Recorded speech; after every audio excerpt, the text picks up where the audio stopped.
understand, they talk to me.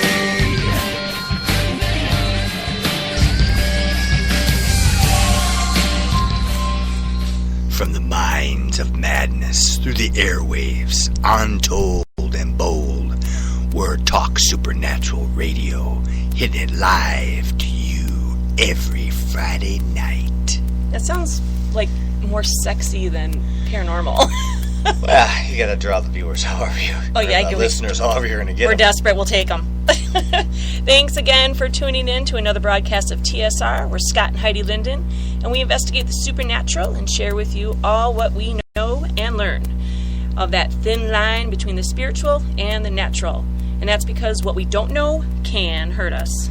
The best spiritual defense is a good supernatural offense. Ka-chow. That's right. Woo, tonight's going to be fun, guys, because we have special guests with us. We got Justin and Eric from Paratruth Radio. And we are doing a special thing today with them. They're live with us, and we're going to be totally naked podcasting. No, we are not doing naked podcasting since they're in a totally different state, and you and I are dressed. No. I thought that was the way things are done these days. Yeah, no, not with us. Oh. But speaking of which, the whole naked podcasting, the naked paranormal thing, we were contacted months and months ago to do a paranormal show, Naked Paranormal, and that is, we obviously turned them down. We talked to them on the phone and everything, and it's come out in the news. They're denying that they ever said it. Yeah. No, we didn't say that. Yeah, and it's like, I talked to this chick on the phone, so I know what she wanted us to do. So, and that was like a naked paranormal show. I'm like, and she's like, the real Naked and Afraid. I'm like, I guess. This is so stupid. I know. That's like, I don't think so. But anyways, so Justin and Eric are from Paratruth Radio, and they're not only fellow podcasters, but paranormal enthusiasts like us. So, welcome.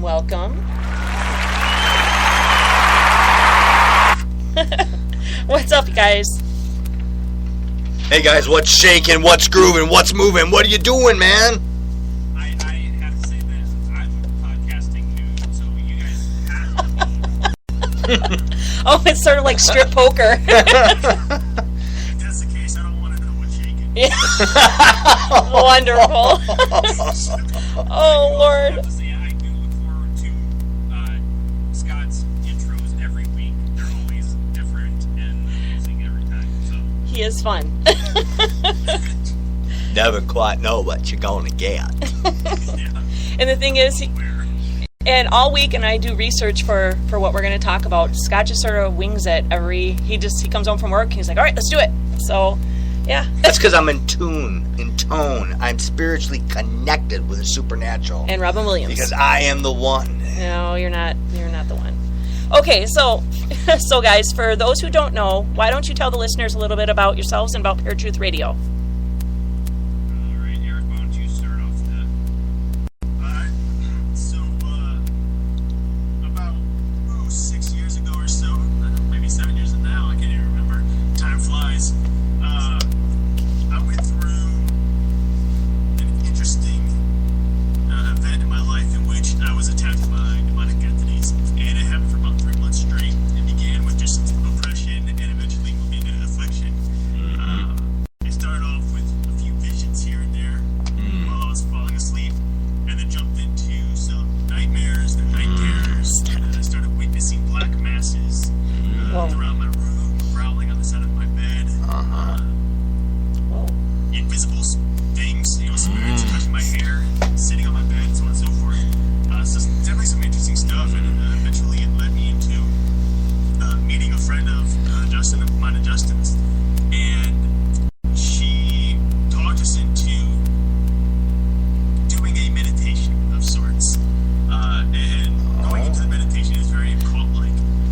And as time went on, I started realizing God trying to use this meditation as a way to lead me closer to Him. And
So I was like, all right, well, if that's the case, I'm just going to quit. And so I quit for almost a year. Justin quit his eventually for about a year. Yep. And then he called me one day. He's like, dude, I got an itch to start the radio show again.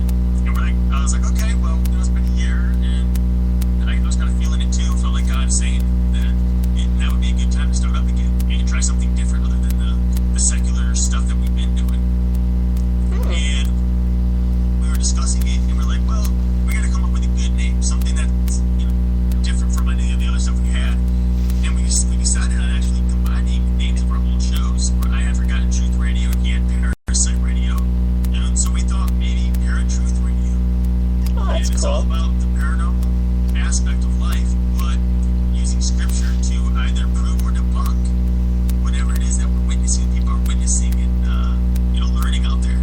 So yeah, we started doing that. We started discussing the occult. We started discussing ghost hunting and just a bunch of cryptid type stuff, just things that interested us and things that we think interest a lot of people out there in the paranormal community.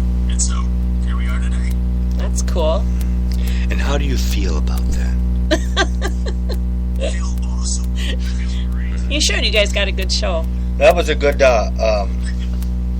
background of what got you started with the whole, freaking out and sitting out in the rain and everything. No, that's a neat, very neat story. I like that. Yeah. Well, those experiences with supernatural are what lead us to God usually. So Yeah. that's cool. What about you, Justin?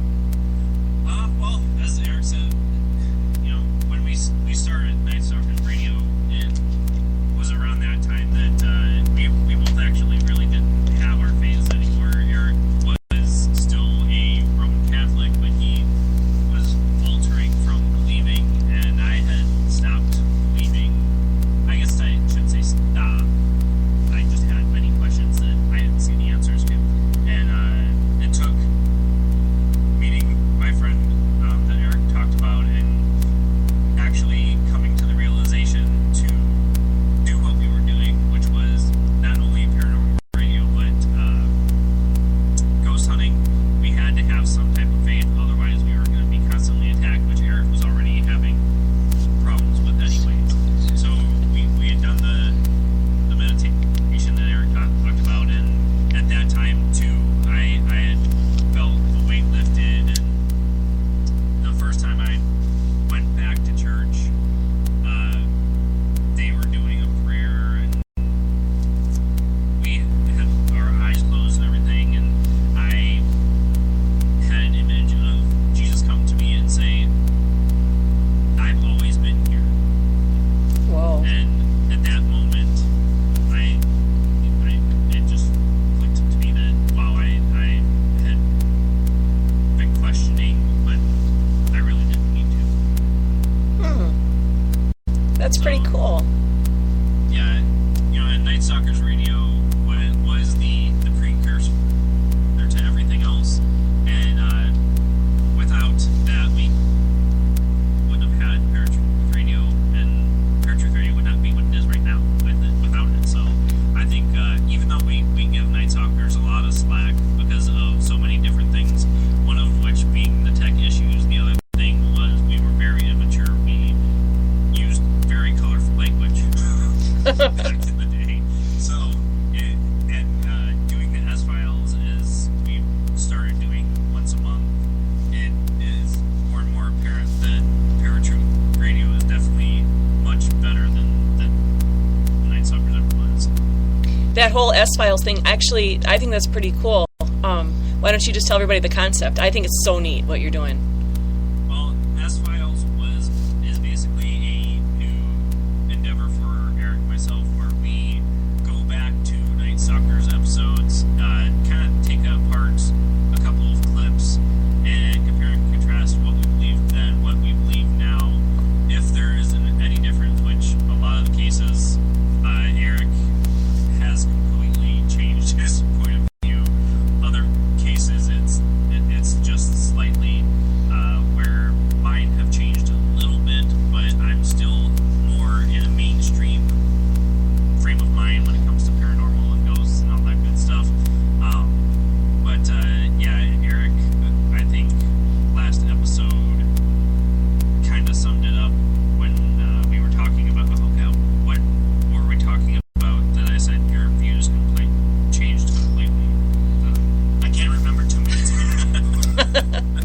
life story. Fair enough. I think it had to do with poltergeists. Oh, yeah, I remember that now. So yeah, it's something that we started because it was kind of weighing on us. Like, have we really changed that much? And truthfully, we really have. And just to show our listeners, right? Mostly it's just a way to show, one, how much we've matured over the past 6 years, but also, more importantly, to show how Christ has changed us by comparing and contrasting our views back then and now. So that's pretty much all it is. Yeah, I think that's cool because we come from that same type of thing where, we used to do ghost hunting and do a lot of crazy stuff, and a bunch of our members were Wiccan, so we would go back from using the Bible to doing spells, that type of thing, and, our views have changed. I mean, with anything in life as you get older and experience and stuff, so we're the same way. Well, keep in mind, though, that the entire time we were cool. Oh boy, we're going to go here. Right. Well, Of all the stupid questions we've asked you in the last couple of weeks. Well, there you go. You said it, not me. Well, I would definitely tell... Oh, go ahead. I was just going to say, I think the big thing, especially for Christians in the paranormal community, a lot of people who aren't Christian out there who will listen to us, they don't necessarily believe when we say, oh yeah, we used to do this, we used to do that. They're just thinking, oh, they're just trying to get on the same page with us, to make us feel like they know, or we know, that they know what we're talking about. Oh. And we figure, the best way to really show them is to literally prove that we used to think just the way they think and used to do just the same things that they do. And that's what we end up doing, this S-Miles thing. Because now we're not just saying, hey, we used to do this and this and this, and take my word for it. Now they're actually hearing us in real time from the past. Oh, that's neat. And it's like, here you go. Now you know. Yeah, I guess I never considered that because we're always talking about our past and stuff, but just because I have my book out, and also we have a lot of media that covered our team and stuff. Just, I don't know what happened with that, but we sure had a lot of media, documentaries and newspapers and magazine articles and stuff, so we always have that to fall back on if anybody